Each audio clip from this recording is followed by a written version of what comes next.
আমি মনে করি এটা ভারতবর্ষের বুকে মানে মধ্যযুগীয় বর্বরতাকেও হার মানাবে। এটা একটা কলঙ্কিত অধ্যায় হয়ে আগামী দিন থাকবে।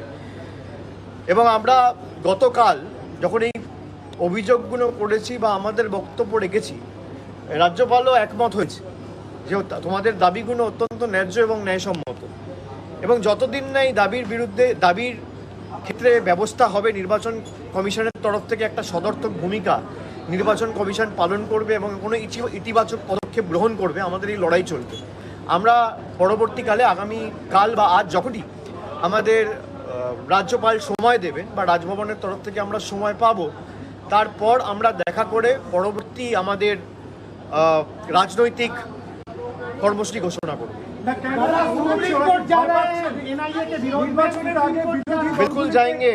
और भैया सुन लो, जो एनआईए के हित में बोल रहे हैं ना कि कोई मीटिंग नहीं हुआ था, उनको बस इतना कहना चाहता हूं कि मीटिंग का आप छोड़ो। आपके हाथ में पैकेट था, बीजेपी का जो आदमी गया एनआईए का ऑफिसर के घर में, वो सफेद शर्ट पहन के हाथ में पैकेट लेके घुसा है और जब निकला है तो बिना पैकेट के निकला है। इसका हाई क्वालिटी फुटेज भी सुप्रीम कोर्ट में हम लोग देंगे। उसका हिम्मत है तो फिर उसको जो बोलना है वो कोर्ट में बोले। বিরোধী দলের নেতাদেরকে কোথাও মুখ্যমন্ত্রীকে না, বিজেপি ভীত সন্ত্রস্ত, বিজেপি ভয় পাচ্ছে, বিজেপি মানুষের উপর আস্থা রাখতে পারছে না, বিজেপি মানুষকে ভয় পাচ্ছে বলেই এই কাজগুলো করছে। গণতন্ত্রের উৎসবে আপনি গণতন্ত্রকে কেন হত্যা করবেন? নির্বাচন কি গণতন্ত্রের সব থেকে বড় উৎসব, সেই উৎসবে আপনি মানুষ যাতে তার গণতান্ত্রিক অধিকার প্রয়োগ না করতে পারে তার জন্য সব ব্যবস্থা করছে। আপনি বেছে বেছে রাজনৈতিক প্রতিপক্ষদের চিহ্নিত করে তাদের দলের প্রার্থীদের হেনস্থা করা, তাদের অঞ্চল সভাপতি, এমনকি দেশের সিটিং চিফ মিনিস্টার খালি আপনার কাছে বশ্যতা স্বীকার করেনি বলে আপনি অ্যারেস্ট করেছেন। আমি যে বললাম কালকে দুটো হিমন্তের কথা, আমি আরেকবার আপনাদের বলবো যে আমাদের দেশের প্রত্যেক নাগরিকের উচিত যে ক্লাসিক এক্সাম্পল হিসেবে দুটো হিমন্তর স্টোরি বা গল্প একবার নিজের চোখে দেখা বা বোঝার। আমি দুটো হিমন্ত বলতে কাকে বোঝাচ্ছি, এক হচ্ছে হেমন্ত সোরেন যিনি ঝাড়খণ্ডের চিফ মিনিস্টার, আর আরেকটা হচ্ছে হিমন্ত বিশ্ব শর্মা যিনি বর্তমানে আসামের চিফ মিনিস্টার। একটা হিমন্ত বিজেপির কাছে বশ্যতা স্বীকার করেছে, সারদার নাম ছিল, ইডি সিবিআই গ্রেফতার তো দূরের কথা, একদিন ডাকে পর্যন্ত নেই।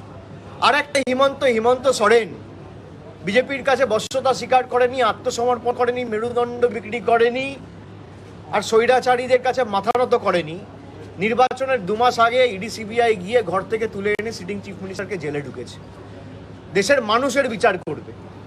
যারা ভাবে যে গণতন্ত্রে মানুষের অধিকারকে প্রাথমিকতা বা গুরুত্ব না দিয়ে যে আমরাই সর্বে সর্বা, আমরা যা করব তাই হবে, করব আমি, চাইবো যা চাই, জগৎটাকে আমি না চাই, এই যে একনায়কতন্ত্র, স্বৈরাচারিতা মানুষের বিরুদ্ধে জবাব দিয়েছে। এবং 2021-এ বিজেপির যা পরিণতি বাংলায় হয়েছিল, খারাপ পরিণতি আগামী 4ই জুন যখন ফল বাক্স খুলবে তখন দেখতে পাবে।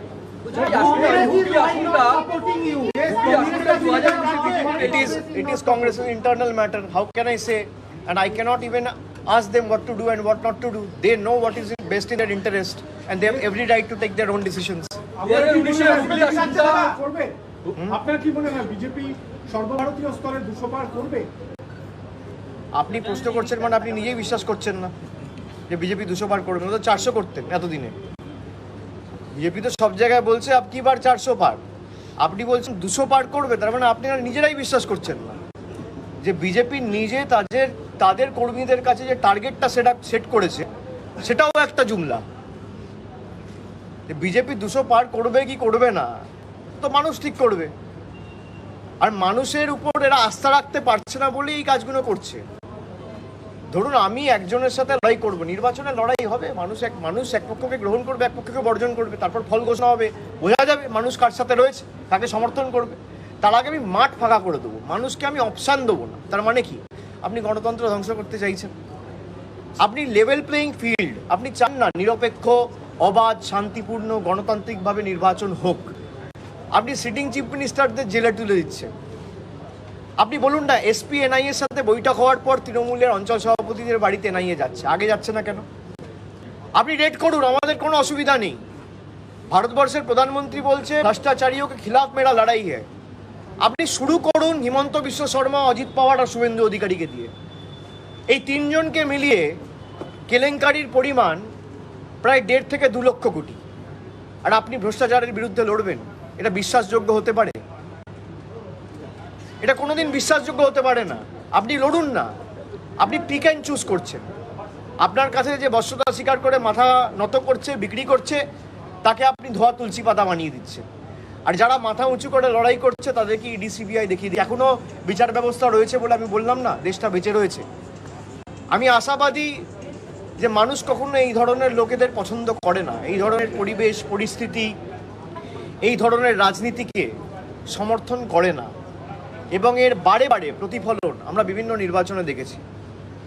যারা ভেবেছিল এই সিপিএমের, আপনি যদি উদাহরণ নেন, কোনোদিন সিপিএম ভেবেছিল যে আমরা ক্ষমতাচ্যুত হব বাংলা থেকে? আজকে সিপিএমের আসন সংখ্যা বাংলায় 0, লোকসভায় সিপিএমের আসন সংখ্যা 0। আপনি দেখবেন এই বিজেপির কি পরিণতি হয়, তখন বাঁচানোর লোক থাকবে না। বিজেপির ছোট বড় মাঝারি সব নেতারাই বাংলায় 35টা আসন ঠিক করছে। কিসের ভিত্তিতে এই আসন তারা ঠিক করছে? তারাই বলতে পারবে। আপনি আমাকে প্রশ্ন করছেন কিসের ভিত্তিতে বিজেপি ঠিক করছে? বিজেপি বলছে, বিজেপি উত্তর দিতে পারবে। সব জায়গায় তারা দাবি করতেই, তার দাবি 35-42 করুক, 50 করুক। তারা দাবি করেছিল 200 আসন পাবো 2021-এ। আপনি পাল্টা জিজ্ঞেস করেছেন তাদেরকে যে আপনি দাবি করেছিলেন 200, পেয়েছেন 70, কিসের ভিত্তিতে দাবি করেছিলেন?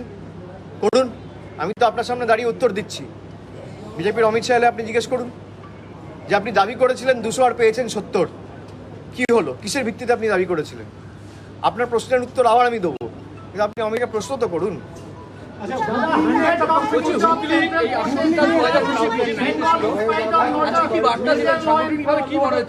দেখুন, কয়েকটা জায়গায় আমাদের যেখানে সাংগঠনিকভাবে সমস্যা ছিল, আমি বিস্তারিত তো সংবাদ মাধ্যমের সামনে ইন্টারনাল পার্টি মিটিংয়ে কি আলোচনা হয়েছে এটা বলতে পারি না।